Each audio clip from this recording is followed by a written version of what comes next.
So the problem is, we said at the top that nobody went to school for sales, but even less people went to school for sales management. Exactly. So and it's a completely different skill set too. Yeah. So sales management is largely still undefined. And what you see happen, and it happened to me, is you're crushing it.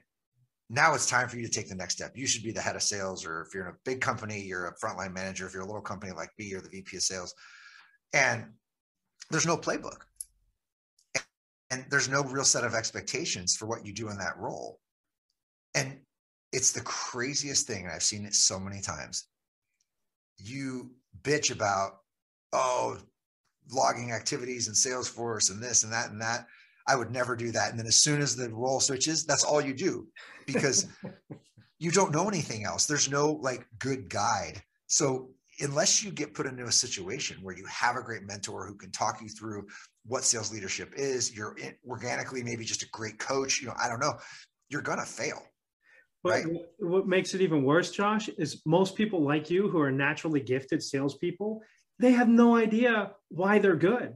They're like, I don't know, you just go out and do it. You just go out and figure it out. Come on, kid, just work harder. And that's their coaching, right? They have no idea how to bring process and playbook. You were talking about your friend's wife who walked you through the playbook and how to do it. I mean, that typically doesn't happen. In the old days, that's how I grew up, right? Hey, here's a phone book. There's a phone. Good luck, kid. Yeah. Let me know how it goes at the end of the day. Don't suck or we'll fire you. Right. And that was onboarding back in the day, and that was acceptable. So it's completely different along those lines. So a couple of things out of this. Know who you are. You talked about it a little bit earlier, Josh, is have that self-awareness. I think self-awareness is so important and so underrated. And be authentic, and you can do amazingly well no matter the position. Make sure that you're within a company that doesn't cap you from an income perspective, that they give you realistic opportunity to grow and improve, and figure out ways of. I was talking with a young lady the other day. She's the number one person on their team. Mm-hmm. And they're banging her because she's not hitting certain KPIs, that the people who are hitting the KPIs aren't even setting appointments. They're not performing. Yeah, let alone hitting revenue. And they're giving her grief and talking about putting her on a pit.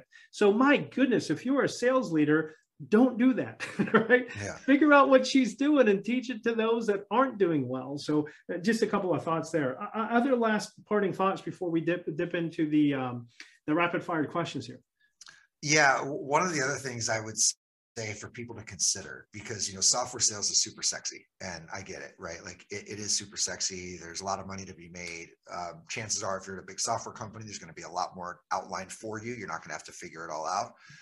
But where I see a lot of software salespeople fall down is falling back on feature function. So just even if your career path isn't selling services, go sell services for a minute. There's no demo. There's nothing tangible.